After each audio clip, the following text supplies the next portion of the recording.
مولانا فضل الرحمان نے آج متحدہ اپوزیشن کے قیام کا اعلان کر دیا ہے۔ یہ پیش رفت کتنی اہم ہے، اس حوالے سے گفتگو کرنے کے لیے ہمارے ساتھ موجود ہیں سابق وزیر اعظم پاکستان شاہد خاقان عباسی صاحب۔ بہت شکریہ سر پروگرام میں اپنا قیمتی وقت دینے کے لیے۔ مولانا فضل الرحمان صاحب نے متحدہ اپوزیشن بنانے کا اعلان کر دیا اور ساتھ ہی انہوں نے کہا ہے کہ اس کا آغاز پارلیمنٹ سے ہوگا۔ آلدو یہ بہت پہلے ہو جانا چاہیے تھا، مگر دیر آئے درست آئے۔ آپ کو کیا لگ رہا ہے کہ اس کے بعد حالات جو ہیں وہ بدلنے والے ہیں؟ نہیں، یہ اچھا سٹیپ ہے اور جیسے آپ نے کہا بہت پہلے ہونا چاہیے تھا، تاکہ اپوزیشن کی ایک ہی آواز ہو پارلیمنٹ کے اندر بھی اور باہر بھی۔ وہ نہیں ہوا، اب ہو گیا، اچھی بات ہے۔ یہ اب اس کو مختلف لوگ اس کو تجزیہ کریں گے کہ یہ وہی پی ڈی ایم بن رہی ہے یا کچھ قسم کی بات بن رہی ہے، اور حکومت کی جو الٹی گنتی ہے وہ شروع ہو گئی ہے نہیں ہو گئی ہے، ہر ایک اپنی نظر سے دیکھے گا۔ لیکن میرے خیال ہے یہ حقیقی معنوں میں ایک کوشش ہے کہ جو ملک کے معاملات ہیں اس میں اپوزیشن کم از کم اپنا رول ادا کر سکے۔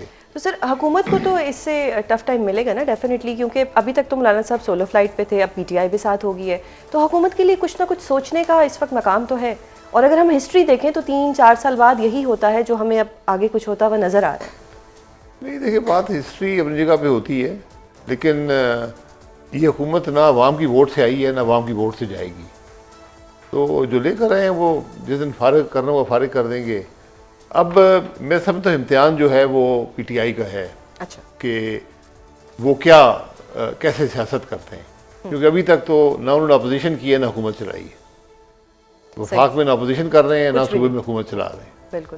تو ان کا امتحان ہے کہ کیا وہ کرتے ہیں اور کیسے کرتے ہیں۔ لیکن سر اب ان سے رابطے سارے ہی کر رہے ہیں، پیپلز پارٹی بھی مل رہی ہے، مولانا فضل الرحمان صاحب جو ہیں وہ بھی مل رہے ہیں، ریلیونٹ تو ہو گئے ہیں وہ کسی نہ کسی طریقے سے۔ نہیں، ریلیونٹ تو ہمیشہ اپوزیشن کی بڑی جماعت ہو ریلیونٹ ہوتی ہے، لیکن وہ اس ریلیونس کو کیسے استعمال کرتی ہے اصل بات ہی ہے۔ صحیح۔ اچھا عباسی صاحب، بلاول بھٹو زرداری صاحب نے تو یہ تک کہہ دیا ہے کہ اسٹیبلشمنٹ اور نون لیگ کا جو 1 پیج ہے اس میں ان کو دال میں کچھ کالا نظر آ رہا ہے، تو کیا آپ کو بھی دال میں کچھ کالا نظر آ رہا ہے؟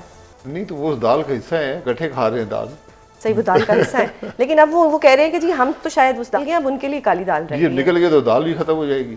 صحیح۔ سو آپ کو بلاول بھٹو صاحب اگر دال کو ختم کرنا چاہتے ہیں، سمجھتے ہیں غلط ہے، تو اس کولیشن سے نکل جائیں، بات ختم ہو جائے دیٹ مینس کہ انہیں بھی اپوزیشن بینچز پہ آ جانا چاہیے۔ جی، تو حکومت ختم ہو جائے گی۔ صحیح۔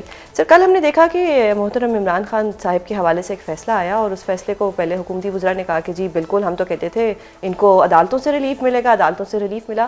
پھر کچھ ہی گھنٹوں کے اندر ہم نے ایک پینک کی سچویشن دیکھی، ہر کوئی اپنا اپنا موقف دے رہا تھا، اور جس میں اعظم نذیر تارڑ صاحب نے کہا کہ ہم ریویو فائل کریں گے، ریویو فائل بھی ہوا، اس کے بعد ریویو کے اوپر آبجیکشن لگا کے وہ ریویو جو ہے اب دوبارہ سے انہوں نے فائل بھی کر دیا ہے۔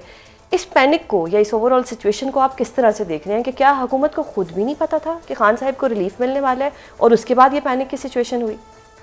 دیکھیے، حکومت کو پتہ ہونا تو نہیں چاہیے کہ عدالت کیا فیصلہ کرے گی، لیکن ہماری توقع یہاں یہی ہوتی ہے کہ عدالتیں حکومت کے خلاف فیصلہ نہیں کریں گی۔ ٹرو۔ تو فیصلہ آ گیا، اب اس کو جس طرح ہینڈل کیا گیا ہے، یہ اس حکومت کی انکمپٹنس کی بڑی واضح دلیل ہے۔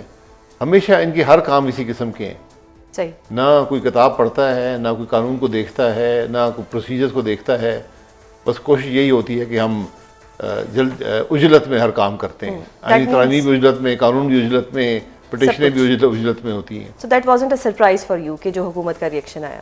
نہیں، ہمیشہ سے یہی رہا ہے، کوئی یہاں کمپٹنس بہت کم ہے حکومت کے اندر۔ اچھا سر، ایسا تو نہیں ہے کہ ان کو عادت پڑ گئی ہے کہ اب ہم نے عدالتی فیصلوں پر کوئی عمل درآمد نہیں کرنا، چاہے وہ عمران خان صاحب کو ہاسپٹل شفٹ کرنا ہو، پی ٹی آئی کی ریزرو سیٹس ہوں، میٹنگ کا ایشو ہو، یا اس سے پہلے بھی جو جتنے بھی سپریم کورٹ کے فیصلے ہیں انہوں نے اس کو ہوا میں اڑایا ہے، کبھی بھی بادر نہیں کیا، تو کیا ان کا طریقہ ہی بن گیا؟ نہیں، یہ بہت خطرناک بات ہے، یہ ایک روایت بن جائے گی اور کل کوئی حکومت نہیں مانے گی کسی عدالت کا فیصلہ۔ یہی ہے جو ملک کے اندر رول آف لا ہی ختم ہو گیا ہے، آج جو سب سے بڑا مسئلہ یہی ہے ملک rule of law, there is no rule of لا۔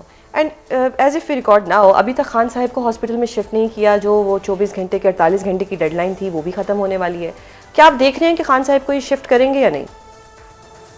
دیکھیں، عدالت کا فیصلہ آپ کو کرنا پڑے گا، لیکن یہاں عدالتوں کو کوئی حیثیت ہی نہیں رہی، تو جب یہ حالات ہوں گے ملک میں تو نہ حکومت رہے گی، نہ اپوزیشن رہے گی، نہ ملک میں قانون رہے گا۔ ملک کے یہ بہت خطرناک باتیں جو یہ کر رہے ہیں، صحیح، اور کل یہ آپ یاد رکھیں ان کے خلاف استعمال ہوں گی۔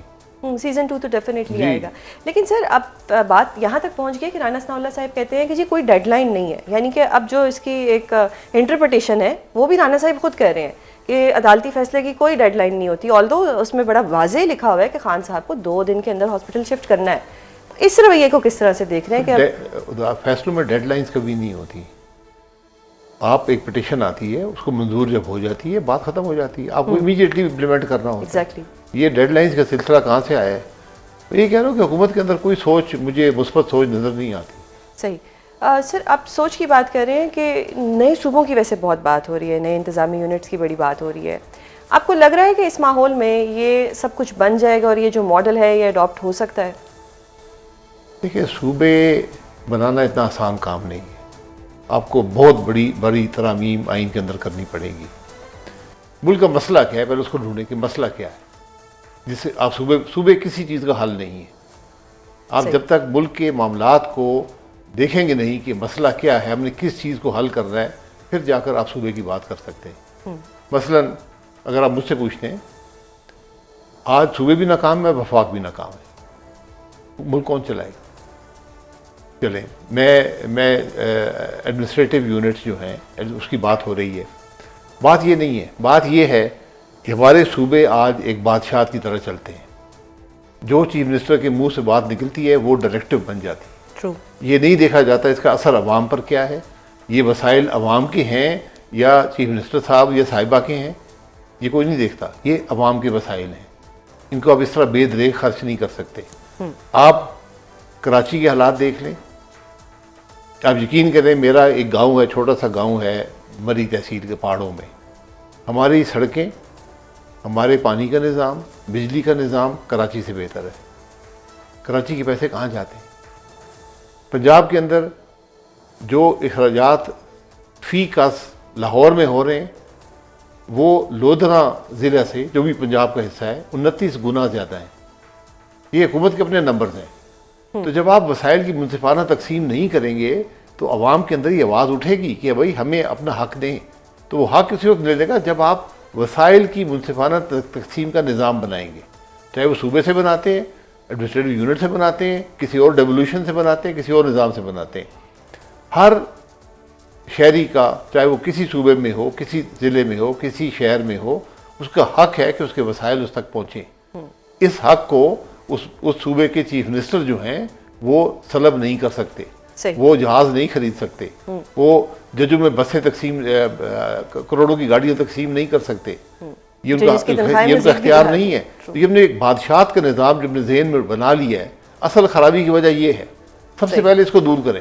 سر پھر یہ جو آپ نے لاجک دی بڑی ویلڈ ہے، لیکن اس سب کے باوجود، کیونکہ ہم یہ سب چیزیں دیکھ رہے ہیں، سن رہے ہیں، اس کے باوجود آپ کو لگتا ہے کہ صوبے بن جائیں گے؟ کیونکہ پیپلز پارٹی نے تو اپنی ایک اسٹیٹڈ پوزیشن لے لی ہے، نون لیگ کی بھی کبھی ایک پوزیشن ہوتی ہے، کبھی چینج ہو جاتی ہے. اور مین وائل جس طرح سے خان صاحب کو ایک ریلیف ملا ہاسپٹل شفٹنگ کا، تو کیا یہ عام ٹوسٹنگ نہیں ہے موجودہ حکومت کی کہ دیکھیں ہمارے پاس ریپلیسمنٹ موجود ہے، اگر آپ لوگ ہمارا ساتھ نہیں دیں گے تو شاید 28ویں ترمیم میں ہم پی ٹی آئی کو استعمال کر لیں؟ ریپلیسمنٹ ہمیشہ رہتی ہے، لیکن ریپلیسمنٹ بھی ملک کا مسائل کا حق نہیں ہے. ملک میں رول آف لا نہیں ہے. رول آف لا نہیں ہوگا کچھ نہیں ہوگا. پاکستان کے بہت سے علاقوں میں بشمول یہ جو پنڈی کا علاقہ ہے جسے پوٹوار کہتے ہیں، یہاں صوبوں کی ڈیمانڈ ہے کہ صوبے بننے چاہیے. جنوبی پنجاب میں ہے، جنوبی پنجاب کہیں، سرائکی کہیں، وہاں بھی صوبے کی بہت سخت ڈیمانڈ ہے. بہاولپور میں ہے، ہزارہ میں ہے، کے پی کے اور علاقوں میں ہے، سندھ کے علاقوں میں ہے، بلوچستان کے علاقوں میں ہے. لیکن بہت سی جگہ مخالفت بھی ہے اور بڑی شدید مخالفت ہے. اس لیے آپ سب سے پہلے وسائل کی منصفانہ تقسیم کا بندوبست کریں.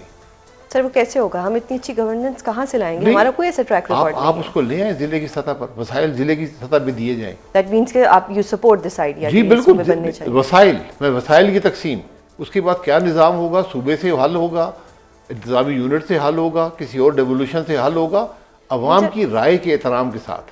آپ اجلت سے رات کے اندھیرے میں ترامیم نہیں کر سکتے. صوبائی حکومتیں تو عوام کی رائے کو سن ہی نہیں رہی نا، وہ اپنی مرضی کر رہی ہیں. تو جب یہ اختیارات، بات پیسے کی ہے نا، وسائل کی ہے. جب وہ اختیارات نکل جائیں گے بات ختم ہو جائے گی.